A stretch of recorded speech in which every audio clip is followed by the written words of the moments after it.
What's up, guys? This is Jay from Generation Geek, and me and Pops just watched the first two episodes of X-Men 97.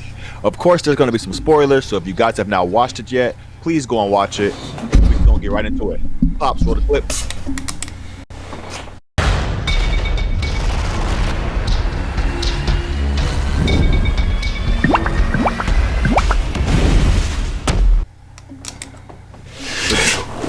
What up? What up? What up? Okay. It finally dropped last night. Last night. I woke up this morning. I was at the gym, and for you all who don't know, me and this one here, we are early risers. And so I'm at the gym at about 5:30 this morning, and I see in my feed somebody, man, they be on it. I'm sorry, y'all, if we if we are a little late to the party every now and again. But these dudes, they have teams, so just understand that. A lot of these large channels have teams. We ain't grown that, but with your help, we will do so. And with that, we want to say thank you guys so much, really, seriously. Before we go any further, thank you guys so much for your support here at Generation Geek. It's been humbling. It's been humbling and encouraging. And the comments have been lit with Jay's versus battles and top 10s. Even in disagreement, man, it's been nothing but love for the most part. Yeah, we appreciate you guys for helping this channel grow, and we just reached monetization, so we're gonna be doing some live streams and all that stuff, and got the Patreon up and going, and about to get it populated for you guys. And as you can see by what Jay's wearing, and I got some upstairs, some Generation Geek gear. We got all that stuff coming to you guys really soon. But we are talking today about X-Men 97, and as someone that was around in 96. When it dropped, whoo, let me tell you something. Listen, I don't know about you, son. One of the things we're going to do here at Generation Geek, we're going to try to keep it as positive as possible. Seriously. Sure. You know what I mean? There's so many people in the YouTube sphere that, you guys can get it anywhere. So no need for you all to have to get it here. We're going to keep it a buck. We're not going to, look through the geek world through rose-colored glasses. But at the same time, there's so much good stuff that we can talk about. We want to focus on that to inspire other people to join the geek family. I believe personally that if you're constantly just saying what's wrong with Marvel and DC, and constantly just saying what's wrong with Disney and how they're messing up and all the SJW stuff, which is a problem. It's a problem.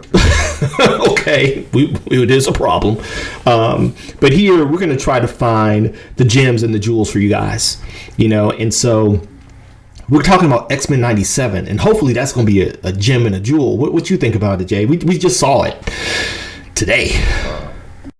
Yeah, so first off, immediately, soon as that theme music came on, I was downstairs on the couch like, oh! Y'all gotta understand, I was born in 94, so this came out when I was 3 years old, and I grew up watching it pretty much my whole childhood over and over and over again, every episode. So when it first came on, like, I get the goosebumps, all the feels, like, I don't think I've been excited for a show or even a Marvel movie, anything that Marvel has produced, I feel like, in so long. It's just the thing, like, as soon as that music came on, I got taken back to being a kid all over again. And I got some goosebumps. Bruh. I got a few goosebumps. I got like some hair stood up on me. I'll be honest. Even how they like changed the intro, they edited and they updated. It's still some of the same scenes, but obviously they updated stuff, with Bishop and Morph. But how they updated the animation style, like roll flipping the signal and stuff like that. I'm like, oh my god! I'm like, this just looks so good. Like, I was like, I cannot, but like, this is so far. Like, they definitely got a hit. Like, they got a hit. But that's just the beginning. What did you think about the intro and stuff? I got goosebumps. Seriously, any geek I think can relate to just the anticipation, the excitement of something that is beloved being reintroduced, right? Granted, there's pros and cons to that.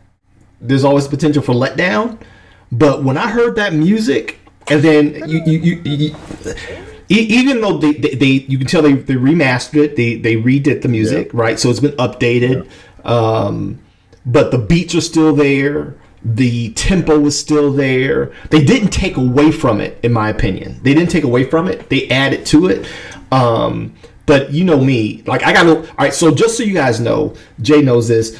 Whenever I'm really, when my inner geek is like really amped up, I gotta watch things at least 2 or 3 times. So the first time is with my brain turned off. I'm in pure geek mode, right? Brain is cut off. I don't want to make it too complicated. Let me just take it in, get that first dopamine rush, you know what I mean? Yep. And then go back with a critical eye. But man, that animation was gorgeous. That animation was gorgeous. So they made that look so good with the shading and from the original show when the blacks and the blues. I mean, the animation looks so fluid, doesn't look clunky. Like old. Like just the intro scene with the Friends of Humanity. Yeah. With Sunspot, and then when Storm and Bishop come in, that part was cool. Yeah, that was cool. It didn't get lit until Cyclops came in, and he's like using his visor to move himself around. I'm like, oh, they made. But for y'all, I hated Cyclops for the longest. Cyclops was like the lamest hero ever. Cyclops has always been on the fence for so many people. You know what I mean? You lit up the post when you did that Cyclops through the years, right? That on Reels, a lot of people responded to that, and there was a lot of positive feedback. But we like what we like, right? And so I'm of the same mindset. Cyclops has always kind of been on the fence with me.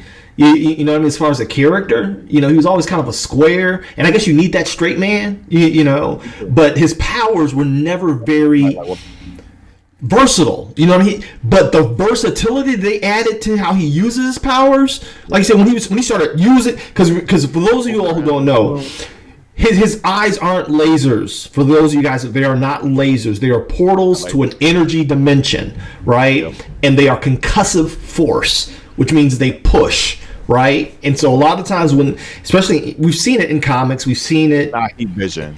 It's not heat vision. It doesn't cut through anything. It punches through things. It punches through things. Right. It punches through things.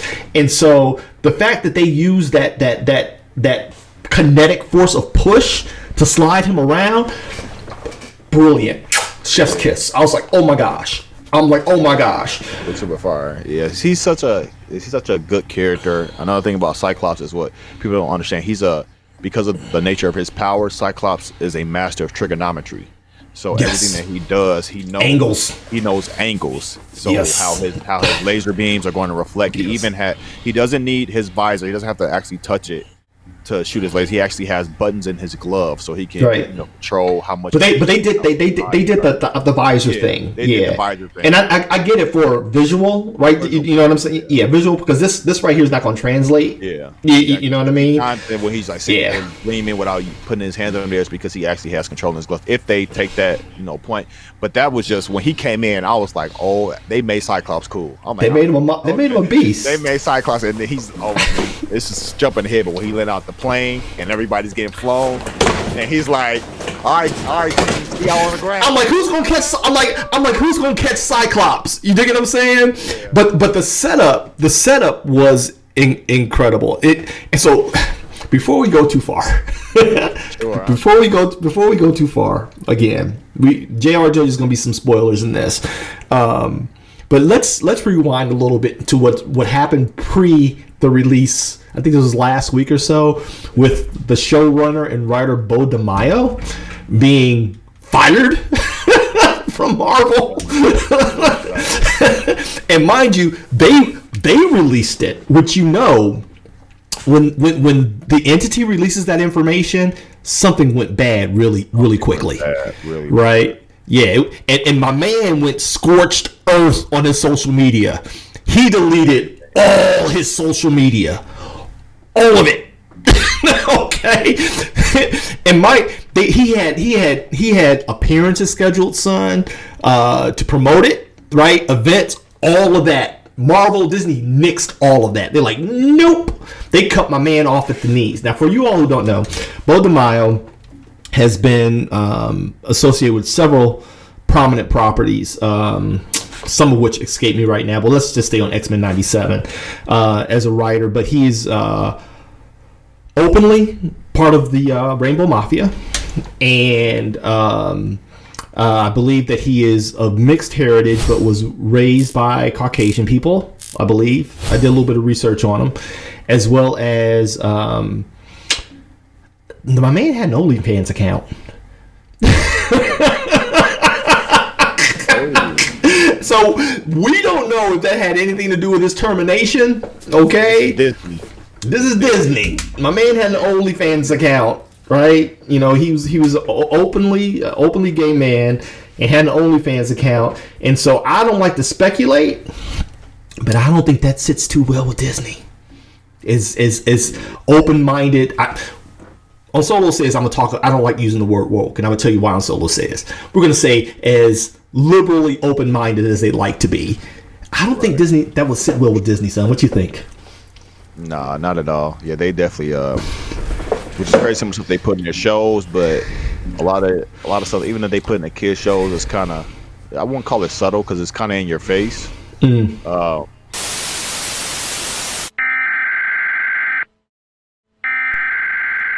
interrupt our program to bring you this important message. What's up, guys? This is Jay. As you guys know, we love making content for you guys, but as we're starting to notice, many of you are watching, but many of you are not subbing. So why not join the Geek fam? Come rock with us. Just hit that sub button, hit the bell. We'll love to have you. Y'all be blessed. Peace. And now back to your regularly scheduled program. But I guess it's not raunchy. So when you go to OnlyFans, that's when you start getting to like the raunchy content and stuff like that. And when people are easily able to connect those dots and access that in this age of social media, yeah, that's not going to look good on the jokes are going to come. The memes are going to come, the tags are going to come in, their stockholders, shareholders, and the parents. You got this guy making a kid, you got a show that's a cartoon that's going to be, geared towards kids, and kids are going to be drawn to it, so that's the whole thing. That's against Disney's number one tenet. Yeah. Yep. And to your point, like, apparently, from what I read, because I do some rudimentary homework at least, with all the things we got going on. But from what I scanned, there were some photos posted because apparently he's had his OnlyFans for a while, and it was labeled as. It was labeled. Now, granted, there are some safe OnlyFans, right? It's just the stigma of OnlyFans. We know what it is, right? But apparently, he had initially had his OnlyFans as kind of like consumer safe, but then all of a sudden, some pictures popped up with some butt nakedness. You know what I mean? In some frontal profile stuff with you know what I mean. And I don't think that's set too well at the House of Mouse. And so, granted, he's been removed, even though the show has been already picked up, I think for second and maybe third season. I think they picked it up immediately based on what they saw. Unfortunately, my man won't be a part of its future success, apparently. You know what I mean? But these first two episodes. He did these first two episodes. Like, Disney, if it's this good, you got to ignore the butt stuff, Disney. You got to ignore the butt bandit stuff, Disney. Just let my man write the show, please. If it's like this, ignore the butt bandit stuff. I'm fine with it. As long as you give me, like you said, I don't care what you do. Give me a good story. Give me something. Don't push, your agenda. Oh, your agenda, yeah. Give me a good story and make it make sense. And and them first two episodes, I'm like, the writing. Now, on the writing, in my opinion, I get the necessity for it for people that are just jumping on that weren't a part of that first iteration of the X-Men. Right. Go back and... Right. So they did a lot of exposition, right? A lot of info dumping. Okay, you know what I mean? And though it's largely frowned upon in the creative community, like, show as opposed to tell, you got to remember these are half-hour segments. A little, 20, 22, 25 minutes. And so it necessitates some info dumping to bring those who are unfamiliar up to speed. And so I did get it. 27 years. It's been 27 years, so, Now, granted, all of the previous are also on Disney Plus. Yeah. They're all on Disney Plus. And so, to me, this is a baby bathwater situation. Now, I kind of understand. Now, tell me what you think about this. I kind of understand. You can't help but understand, being a geek in today's world, everyone's leeriness when it comes to Marvel and DC. Okay, like I'm watching it with bated breath, bro. I'm like, yep, like it's just another. I'm holding my breath, just waiting for the other shoe to drop. What about you? Yeah. No, I'm being positive about it. I'm just trying to, like I said, enjoy it for what it is. Yeah. I'm looking for it. I'm looking for stuff that they're missing. Any notes. Obviously, the comic book. I'm looking for more of like the source material stuff that they're gonna drop the ball on, and trying to see where they were taking liberties. But no, he seems. I mean, from the story, it seems to be following almost as straight a script as they can without going to all like the baggage and stuff. With the trial of Magneto and stuff like that. They're keeping it pretty, meat and potatoes and telling, the story cohesively. Even the whole thing about Jean being pregnant. Yeah. Again, y'all, we finna be jumping all around because it's gonna be coming. Yeah, we're gonna be we be jumping around. So yeah, this is off the skull, y'all. Yeah. So how the second show ended, the whole time, I'm like, she's pregnant. My comic, I know that Jean never actually had a baby. It was Madeline Pryor. It was Madeline Pryor. The entire she had Kate. So the entire time I'm waiting, and then the second episode ends with Jean comes to the door. I'm like, yes, the real Jean. Yes, the real Jean. So I'm the like, real Jean. Now it's getting more complex, and I'm like, oh, so you got the action, you got the complexity of the story. You're following the source material. As a fan, you're just making me happy. And then all the other stuff you're doing in between is just like, it's just icing on the cake. Man, let me tell you something. The stuff in between, though. See, we talk about it all the time, right? Broad strokes are foundational. You know what I mean? That's the stuff that you just can't get wrong. But excellence is found in the in between. This is one of the things that Ka-Pow commercial.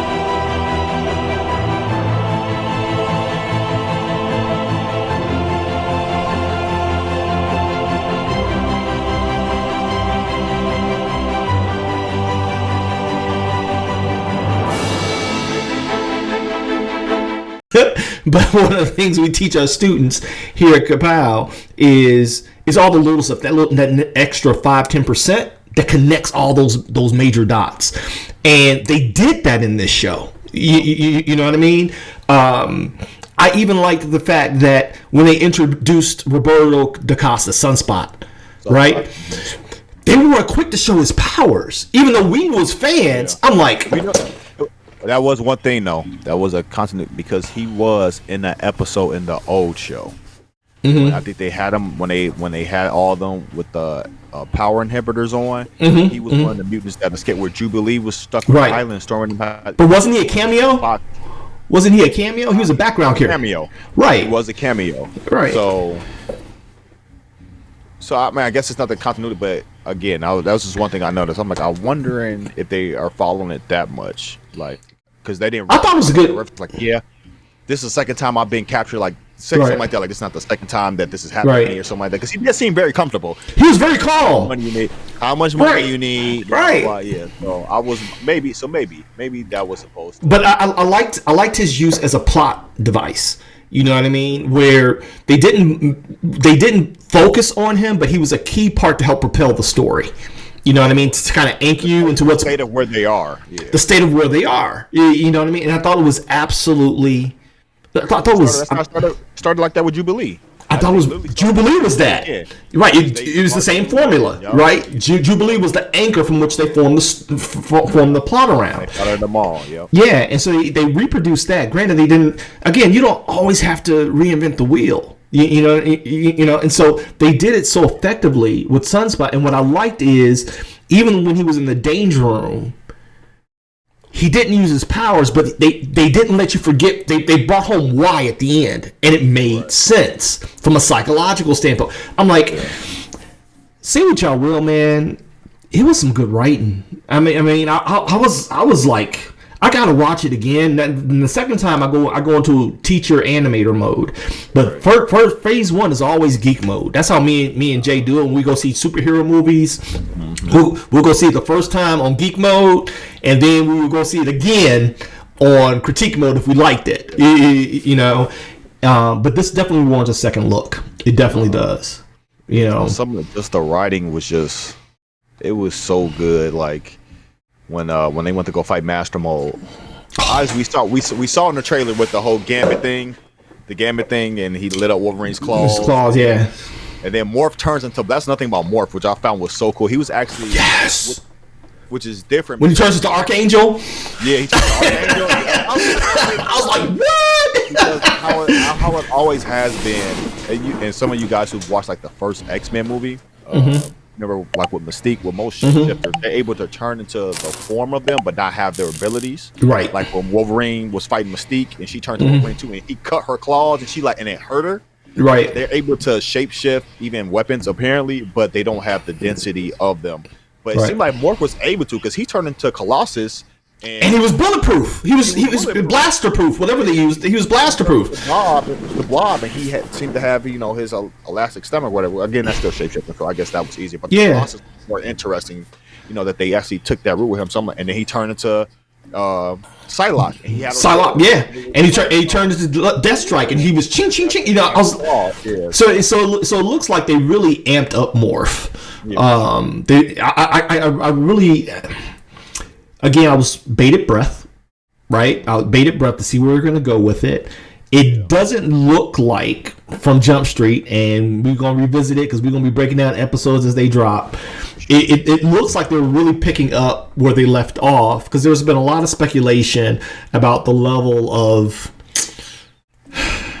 interaction he and Wolverine are going to have, right? And see, my thing is, you can't mess with Wolverine, man. If you want to, you can't mess with Wolverine. Wolverine is one of those canon characters.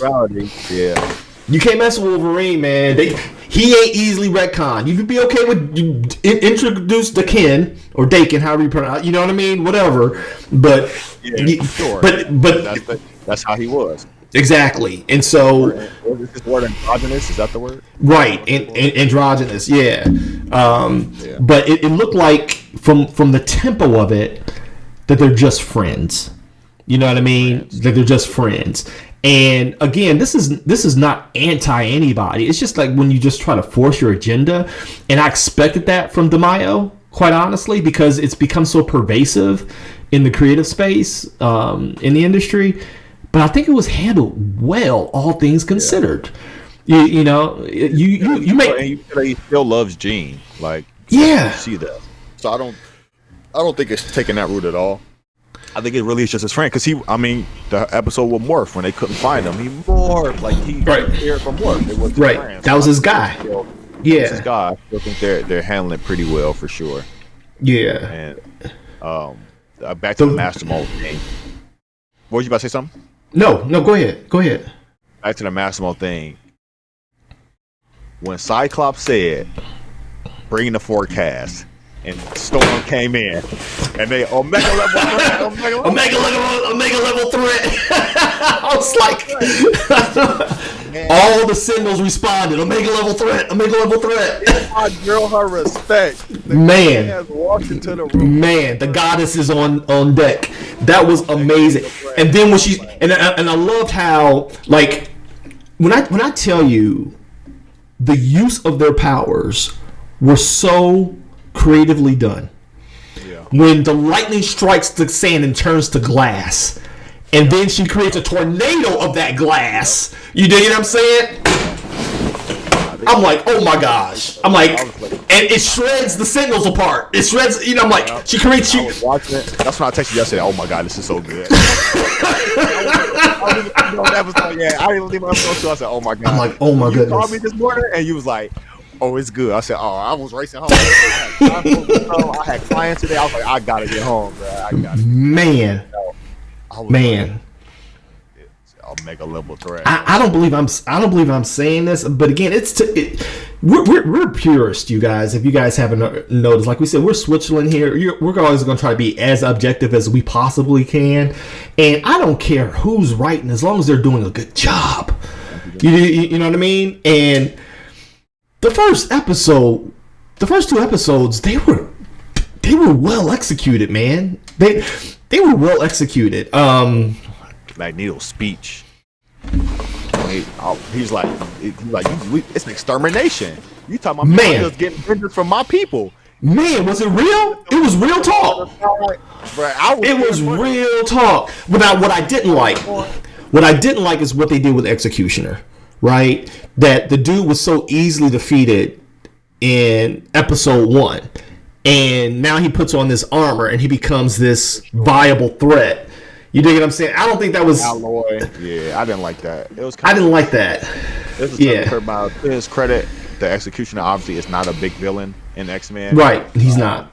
So I get it. I feel like it would have been better if you had somebody pulling his strings. Right. That would have been better. If you had a puppet master. Yeah. Some kind of puppet master in the background. Yeah. Pirates from prison or something like that. Like that would have been better instead of pumping him up and this guy he's just coming, he's soloing all the X-Men. Right, because he just took an L. You opened up with him taking a massive L. So yeah, I do agree with that. Part I didn't like. I'm like, bro. But when he lifted them all into the sky and he had his just the framing of it with his boot, he's floating over his face. I'm like, they were getting all the notes, and he was like, he said, don't make me prove you right. I was no. He says, don't make me let you down. When he had them all up in the air, that line was bad. That line was bad because he lifted them all into the stratosphere. They showed how cold it was. You know what I mean? And he gave his monologue, and then he punctuated with, "Don't make me let you down." In other words, and that double entendre. That, oh my gosh, I'm like, that's great writing. I mean, that was just great dialogue. You know, I'm like, I couldn't have wrote that better. That one gave me chills. That one, I'm like, okay, all right, I got nothing, right? I got nothing. And they gave you information. What I was afraid of is that they were going to try to put too much in it from Jump Street, but they didn't. The pacing was very palatable. It was very digestible. You know what I mean? If you've never seen it before, if you've never seen the original series before, you feel comfortable jumping in. Right. Here. You know what I mean? There's enough exposition, enough reference to like Genosha. What I really love, someone said in the comments that when we did the trailer review, how Magneto looked like Granny Goodness. You know, granted they outfit. Yeah, but when we talk about as far as the character though, he is well executed. His character, he feels like Magneto, like he's conflicted. Like I'm trying to, and you really do feel as if the conflict between, I'm trying not to hurt you now. I'm trying to play nice. Right, I'm trying to play nice, and he even takes that stance with the X-Men. You know what I mean? He's like, look, when they came to come take him, and he took the helicopters. Yes, but it cost to him. I'm like, yo, he's still him. He not. Oh, I'm a good guy. No, it's still very believable. I'm still that dude. Yeah, he's like, I'm still that dude. Yeah, like I'm still working on some things now. It makes him feel more natural. It doesn't make him feel like he has an agenda. It seems like he's actually trying. He's like, I'm actually trying. Like, I have a temper, and you playing with my emotions. Now I'm trying to be better for my dead homie now, but you messing with me now, and I like that part of it. You said his dead homie, and that's what I really liked is that the subtext, right? The subtext that there was more to him and Xavier than the X-Men were aware. Sure. You know, as far as the relationship, they knew that they were once friends, but they didn't know the depth of it. You know, and so to me, it kind of alluded that their bond was very, very solid, but their differences in approaches is what drove them apart. But at the same time, it almost felt like it was only business. It was like it was never personal between him and Charles. It was always about mutants. Right? It was always about mutants advancing. And I love that because we know that Magneto historically in the canon, he was maniacal, right? You know, he was a nihilist for the most part. He didn't get more complex until the writing became more advanced later. And for those of you who all don't know, it is the meta commentary on social commentary on racism. That's a recent advent, I believe, post Chris Claremont. The original X-Men was really just a MacGuffin Stanley, there's interviews. He wasn't trying to say nothing deep. He wasn't trying to comment on Malcolm X and Martin Luther King. It was none of that, right? It was literally, that was. It was, well, we kind of got some here, and right. then they kind of pushed it later. So people, right? Obviously that's who they are now, but that's right. not how it was. It's not how it started, right? That was retroactively. That was retconned into the X-Men mythos, right? That was retconned into it, and that's the era that we live in now. It's since then. I believe it was post Chris Claremont. I believe he brought that. Him and John Byrne brought that element into play. But again, it works. You dig what I'm saying? When you can attach it to something real and relatable, you know, because I don't demonize it, because when we look back at any Golden Age, Silver Age comics, let's just be honest, y'all. They are hard to revisit from a creative standpoint. They're hard reads because those guys were not uber creative. They were just trying to push stuff out on deadlines, you know, and trying to get through it. And even Stanley said the mutant, he wasn't trying to say nothing. He just didn't want to create histories and origins. They were just born like this, you know. So we project that as society. We adopted that. People adopted that, but it still worked. My thing is, if it works, it works, because now you can make it mean something more than its original intention. And I don't have a problem with that personally, because to me, anytime you can hit some very human notes that connect with people, that's just a recipe for success creatively. Right. Yeah. Even if you have to retcon to do it. For sure. You know what I mean? So let's go forward. I think Rogan Magneto, that relationship. Was that didn't that happen in canon? That actually happened. They were together. I remember. I vaguely remember that. It was when she was with the Brotherhood, though, because that's where she started. Right. Under Mystique, yeah, she started with the Brotherhood, and her and Magneto had their relationship, and then it was in the Age of Apocalypse, it was pushed on more, and I believe they had a child together who they named Charles, if I remember correctly. Age of Apocalypse. So they always had that relationship thing. I just don't like how they do my man Gambit. Got him in the middle over there, looking like a simp. And we know Gambit's a player, man. Gambit is a straight up pimp. You know what I mean? Come on, man. Come on, dude. They did Gambit dirty, personally. He dropped the Queen card. Heart was all broken. Man, all sad. But Gambit gonna get it back in blood. He gonna get it back one way or another. Well, in the canon, Gambit got a body count. So I'm pretty sure him and Rogue are married now. I think they're married. Yeah. But did you catch the part? And I'm trying to figure out how they navigated this, and I have to go back and rewatch it. But when Rogue took off her glove, and you saw the little spark, which I'm assuming was Magneto's power, and they were able to touch. Yeah. You know what I mean? I'm like, I don't know how that's possible, but you see her come out later, like to the thing with Gambit, and it's like her whole sleeve is down, as if she was getting. I don't know if they tried to make it like she was getting dressed, or I don't know what they tried to. Because remember, it wasn't just her glove. When they came out, it was really quick, and that's one. They had a couple of pacing issues, like even like with Morph Transform, it was kind of quick. Yeah. Where you kind of, I was like, you might want to hold that so we can see that happen. Yeah. So we know who we're talking about. Slow that down, and so some of the pacing was a little bit accelerated for my taste. Yeah. But when she walks out, you see that her left arm was almost like she was getting her clothes back on. That's what it looked like. Okay. And I know they were alluding to the fact that they had been together again. It looked like that's what they were trying to play up to creatively. You know. Yeah, possibly. The thing with Magneto, her being able to touch him. Now I can't remember if it was his manipulation of the electromagnetic field or whatever, or if it was just that he was just so powerful she couldn't siphon off all his energy. I really can't remember. But I do like I said, they were able to have a child together. So at one point obviously she gained some control over it. At another point it was because of caveats or whatever, because the surface of her skin could be covered in a field at all times or something like that. And so I can't really remember. I will have to do my research on that to be checked out because I'm not sure. You guys in the comments, if you know, I'm pretty sure you guys will tell me because that's what you like to do. So if there's anything that I can't remember, I'm pretty sure one of our faithful brothers and sisters here will remind us, whatever that is. But yeah, no, I like it. I like it. She's like, we can't talk about that. We supposed to keep that in the closet. Like they can't know about getting it. Like, I was like, okay, so we got some triangles going on. Yeah. Wolverine, Jean, and Cyclops, and now you got Madeline in there. So what's for those of y'all that like reality TV? It's a lot of reality TV stuff going on right now.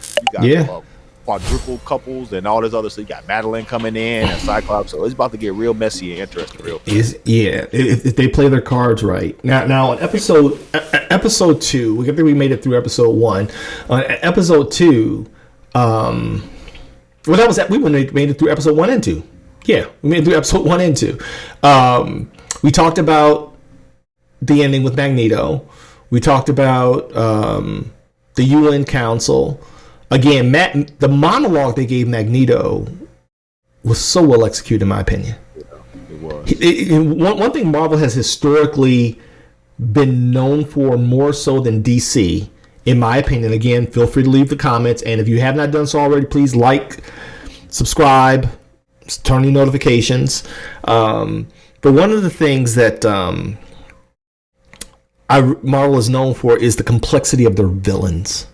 Yeah, for sure. And I believe they really layered Magneto beautifully.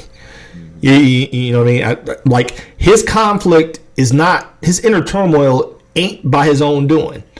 You know what I mean? It's like, no, it's like I want to do right by my homie. You know, but don't make me take y'all out.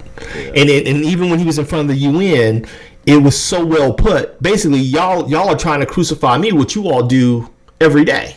Yeah. You know, and then he's like, if you check the receipts, I only came at y'all when y'all came at us. You know.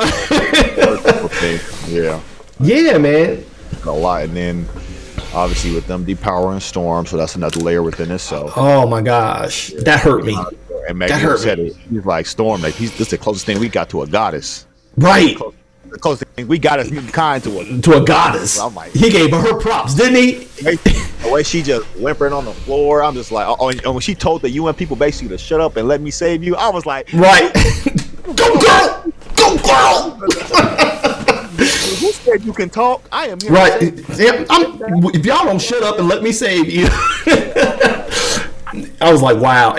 And then even the subtlety when Magneto was talking about when he had taken him up to the stratosphere and he was talking about what they just did, what dude just did, he cried when he mentioned Storm.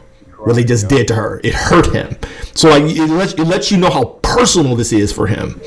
Because for those of you all who don't know Magneto's full story, the way he's a survivor of the H word. I don't know if we can say that, but that killed the Jewish community. Of the Jewish community. He was a survival of that. We saw it in the X-Men movie, but a lot of times that's not touched on how old he actually is, because I believe that he's, he's actually kind of old, which again, if we refer to the original X-Men movie, the guy who played him, Ian McKellen, was a great Magneto age-wise. Yeah, you know what I'm saying? And so his trauma runs deep. Yeah. You know what I mean? And that's what I kind of like about it. It's like his trauma runs deep, and you kind of get why he does what he does, which to me makes him so interesting. And I think they've executed so far so well. Yeah. I really do. When Madeline was going to labor, it's like, he's here. Who? Apocalypse. Yeah, right. They gave a lot of reps to Apocalypse, to Gold Balls, who's one of the five who's part of the Resurrection Party. I missed that. Gold Ball, she was like, when he's in danger, at least you don't shoot out gold balls. Oh, that was okay. Right. Balls, stuff like that. They had some other stuff to like on the street signs to wine and stuff like that. I'm not really into that stuff. To the artist stuff, the references, but I'm definitely into like the character stuff. I catch that stuff all the time. So when they drop the names of the superheroes or the villains, like Apocalypse and then Gold Balls and stuff like that, I like that type of stuff. The artist stuff is cool. You paying, homage to Claremont and stuff like that. Like, streets out the room, the 85th book of the issues or what the right on three signs, like that stuff. That's cute. That's cute. Yeah, little Easter eggs here and there for for canon's sake. Again, that's just back to that story and writing. Like I said, the Cyclops bringing in Storm. I'm going to rewatch the episode just for that moment. I'm going back. That's the only moment I'm going back for in the first episode. Bring the forecast. I'm like, Magneto did his speech. I'm like, in 2 episodes, y'all don't struck gold for just TikToks and memes and real already. Like those moments alone was just so deep, like so powerful. I'm like, they hitting the notes. Yeah. This is only episode 1 and 2, man. So you'll see where they go. And we'd love to hear what you guys say. Again, this is the first pass, and here at Generation Geek, one of our main goals is to inspire those to new people to come into the geek culture, right? And so again, there's plenty of YouTube channels, man. I watch them. And I'm not saying they're invalid, okay, about the complaints. And we're going to have our complaints of our own. Trust that, all right? Trust that. But by and large, we want to give you what's worth pursuing. We want to focus on that. And I think this is worth it. It's way worth it. It ain't even so far. Thought this thing might win some awards. If it stays on this pace, it might win some awards. It might. And I know you're not big on the art side, that I am, but I was pausing it. In between and clearing out all the pause stuff on the screen. The stills are gorgeous. It is well drawn. I'm like, this is what the original X-Men. I'm sorry, y'all. It just was not easy on the eyes. It did not. If you watch on, and it was rushed. You gotta remember the original X-Men show, and it was a rushed series. It had a lot of pressure on it, and I'm gonna see if we can get Larry Houston on here. He's one of the original creators of the original X-Men show, and I'm gonna reach out to him and see if we can get him here on Generation Geek. We have a mutual contact that I might be able to leverage. But I would love to hear his story, but from what I remember is that the original show was under a lot of pressures and a lot of constraints from censorship to Marvel studio issues, the whole 9 yards. And so without going too far, it's still hard to revisit visually for me. You know what I mean? The shadows jump because you can tell them on another, cell layer. Things aren't in alignment. Lip syncing will be off. The stills aren't necessarily. But this one's pretty, y'all. It's pretty. I ain't gonna even lie. It's pretty. Cyclops moving around. I'm like, oh my god, it's pretty. I'm like, oh, it's nice. It's pretty. It's nice, like you said, let us know what you guys think. Obviously, check it out. We're going to be following this series from the womb to the tomb, all the way to the end from the beginning. So let us. And also, we're going to be watching Invincible too. Remember, we haven't done Invincible. Yeah, we're going to be watching Invincible. When the second episode comes out, we'll be doing a 1 and 2 of that episode as well. And that's all I got. That's all I got, y'all. So remember, keep it geek. We'll see y'all later. Geek. Peace.